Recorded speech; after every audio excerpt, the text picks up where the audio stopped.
Salut, on est le mercredi 10 janvier, bienvenue dans C'est quoi l'info? Ne tirez pas s'il vous plaît, ne tirez pas. Ce sont les cris d'une femme au milieu des coups de feu. Des hommes armés interrompent en plein direct une émission de la télévision publique. Ça s'est passé hier après-midi en Équateur, en Amérique du Sud. Je vous explique. Regardez ces images impressionnantes. Ils font irruption sur le plateau de télévision. Scène surréaliste, en plein direct.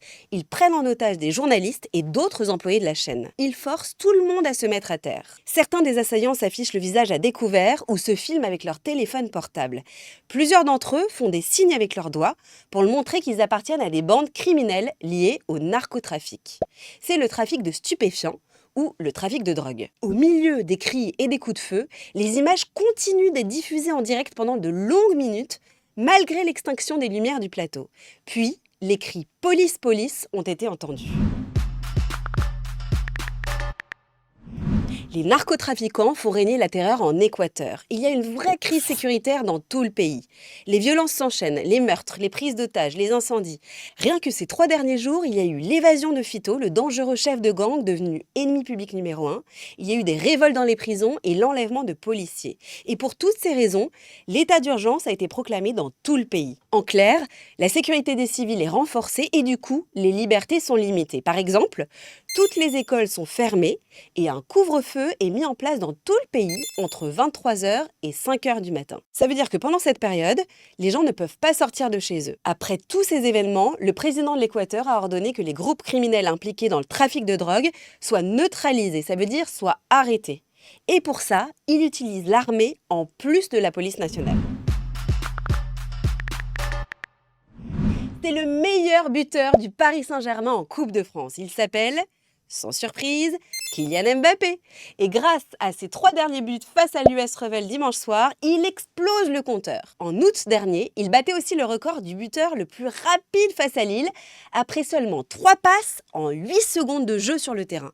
Donc forcément, ça fait des envieux. Kylian Mbappé devient l'homme à acheter. L'Espagne le veut, l'Angleterre le drague, mais le président du PSG reste super attaché à son chouchou, à son prodige. Je vais pas cacher que je veux que Kylian reste. Le meilleur joueur au monde, c'est Kylian. Et le meilleur club pour lui, c'est Paris. Le Real Madrid, Liverpool ou Paris, Kylian a l'embarras du choix. Alors, partira ou il partira pas à votre avis? Dites-le nous en commentaire.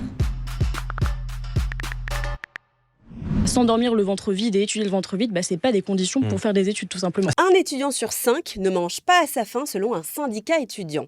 En moyenne, le repas dans un resto universitaire coûte 3,30 €, mais les étudiants le jugent trop cher. Un étudiant non boursier sur 5 renonce du coup à y manger, ce qui les amène à sauter plus de 3 repas par semaine.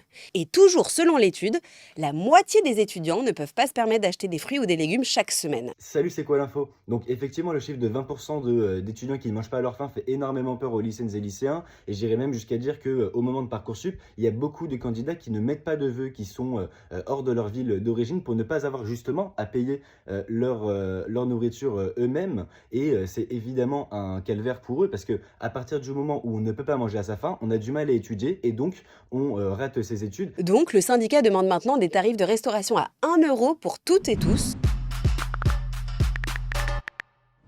Sexe, drogue, lutte des classes et perversion. Vous avez sûrement entendu parler du film Saltburn, interdit aux moins de 18 ans. Eh bien, la séquence de la danse finale a tourné sur les réseaux sociaux et des personnes riches ont tenté de reproduire la scène dans leur immense demeure.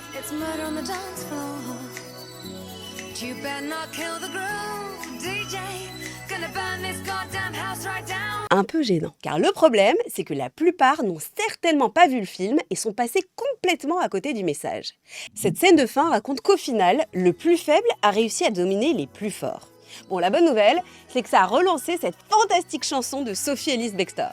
It's more on the dance floor. Et ça, on adore.